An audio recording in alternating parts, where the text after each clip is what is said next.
ఉమ్. మీ TDP అంటే మీ కూటమి party 1 year complete చేసుకుంది. ఈ 1 ఇయర్లో మీరేం పనులు చేశారు? అంటే నేను ఒక విషయం చెప్తాను మీకు లలిత్ గారు. గత 5 సంవత్సరాల్లో జగన్మోహన్ రెడ్డి చేసిన విధ్వంసాన్ని ఒక కొలిక్కి తీసుకొచ్చి, అంటే మొత్తం అంత బండి దారిలో పెట్టాలి, ట్రాక్ ఎక్కియాలి అంటే ఎంత ఎఫర్ట్ పెడుతున్నారు చంద్రబాబు నాయుడు గారు అనేది రాష్ట్ర ప్రజలందరూ చూస్తున్నారు. చంద్రబాబు నాయుడు గారు 16 నుంచి 18 గంటలు పనిచేస్తున్నారు రోజు. మార్నింగ్ 7:30కి సెక్రటేరియట్కి వస్తారు, ఈవినింగ్ 8-9 వరకు సెక్రటేరియట్లో ఉంటున్నారు.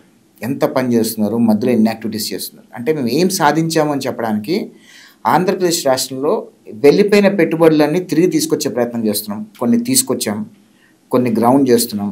అవన్నీ ఫలితాలన్నీ కూడా వచ్చే 3-4 ఇయర్స్లో మనకు కనిపిస్తాయి. అవన్నీ కూడా పెట్టుబడులే కాకుండా కూడా ఆంధ్రప్రదేశ్ రాష్ట్ర అభివృద్ధి కోసం కేంద్రం దగ్గర నుంచి నిధులు తీసుకురావడంలో సక్సెస్ అవుతున్నాము అని చెప్పి మేము బలంగా నమ్ముతున్నాం.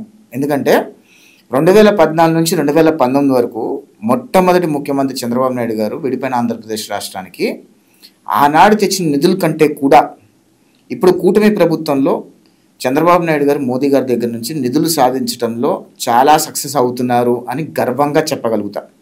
నిన్న మొన్న మీరు చూస్తే అమరావతికి ఇచ్చిన ఫండ్స్ కూడా, అప్పులు కూడా కేంద్రమే భరిస్తుంది అని చెప్పిన ఒక న్యూస్ కూడా వచ్చింది.